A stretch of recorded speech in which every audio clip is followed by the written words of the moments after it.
ગૌર બાપા, માનગઢના ઠાકોર સાહેબને કહેજો કે અમારી બેન રાજમા માટે સગપણની ચૂંદડી જે અમને મોકલાવી છે એનો અમે સ્વીકાર કરીએ છીએ.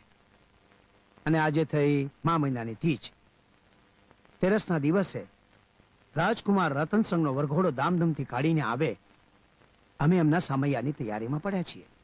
જય થાવ જય થાવ જય થાવ જય થાવ દેવીસિંહ બાપુનો જય થાવ. અરે આવો આવો, આજ તો બબ્બે ભૂદેવ મારા રાજગઢની અંદર પધારો પધારો, બિરાજમાન થાવ. અને આજના ઉજળા પ્રસંગે આપની પધરામણી તો આનંદની વાત છે. કેમ આવવાનું થયું ગોર બાપા?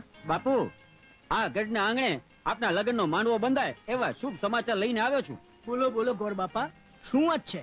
કયા ગામથી આવો છો અને કોની કુંવરીનું માગું લઈને આવ્યા છો? ગામ અંબાપુર અને વીરમ વાઘની દીકરી સોનલના સગપણનું કેણ. બોલો, મોકલાવો સગપણની ચૂંદડી એટલે વાગે ગળિયા લગ્નના ઢોલ. બાપુ ગોર બાપા, વાત તો આનંદની છે, પણ અમારી